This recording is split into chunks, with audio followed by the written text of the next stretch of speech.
Hi everyone friends, back to my channel. আপনারা কেমন আছেন? আমি ভালো আছি। আজ আমি একটা রাস পূর্ণিমার দিনের কিছুটা মুহূর্ত কাটিয়েছিলাম এক জায়গায়, সেখানকার ভিডিওটাই তোমাদের সামনে তুলে ধরব। দেখো, এত সুন্দর করে রাধাকৃষ্ণকে সাজানো হয়েছিল রাস পূর্ণিমার দিন। এত ভালো লাগছে রাধাকৃষ্ণকে দেখে, মনে হচ্ছে যেন একদম রাধাকৃষ্ণ মূর্তির মধ্যে তাদের প্রাণটা বিরাজমান হয়ে রয়েছে। আমি তার দিকে এত সুন্দর করে তাকিয়েছিলাম, ভাবলাম সত্যি যেন চোখ মুখ জ্বলজ্বল করছে, যেন তাকে একদম কাছে পেয়ে গেছি। আর সেই রাধা কৃষ্ণকে নিয়ে আমরা কোথায় কোথায় গিয়েছিলাম সন্ধ্যাবেলায়, সেই ভিডিওটাই এই ভিডিওর মধ্যে থাকবে।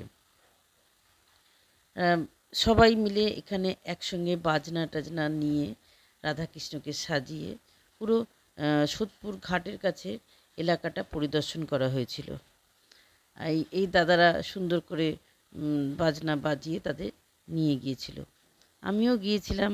এখানে আরও অনেক আমার পরিচিত মানুষ গিয়েছিল। সবার ভিডিও তোলা যাচ্ছে না, তার কারণ হলো এতটাই আলো, রাত্রিবেলায় তো আলো জ্বলে, আলোটা আমার মোবাইলে টানতে পারছিলাম না, তাই জন্য আমি ভিডিওটা খুব একটা দেখাতে পারিনি। যতটুকুনি পেরেছি ততটুকুনি আপনাদের সামনে দেখাবো। এটা হলো সোদপুর ঘাটের কাছে পাট বাড়ি।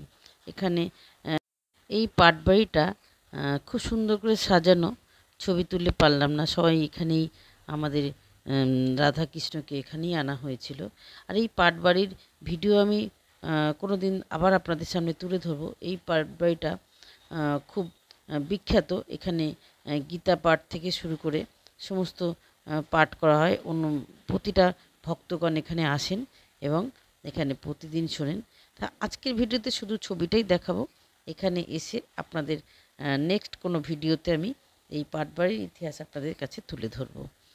যাই হোক, আমার তো খুব ভালো লেগেছে পরিবেশটা। তোমাদের কেমন লাগছে এই পাটবাড়ির পরিবেশটা?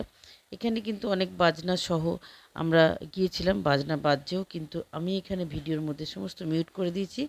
তার কারণ হলো অনেক মানুষ কথা বলছে, সেটা আপনাদের সামনে ভালো লাগবে না শুনতে। তাই জন্যে আমি শুধু কথাগুলোর মাধ্যমে আমার ভিডিওটা তুলে ধরলাম। কেমন লেগেছে আমার এই ভিডিওটা? তোমাদের যদি ভালো লেগে থাকে প্লিজ সাবস্ক্রাইব করে পাশে থাকবে। আর পাশে থাকা যে বেল আইকনটি আছে সেটি কিন্তু অবশ্যই প্রেস করে রাখবে, আর যাতে আমার ভিডিও দিলেই তোমাদের কাছে নোটিফিকেশান পৌঁছে যায়। যাই হোক, তোমরা ভিডিওটা দেখতে থাকো, অবশ্যই ভালো লাগবে। Thank you.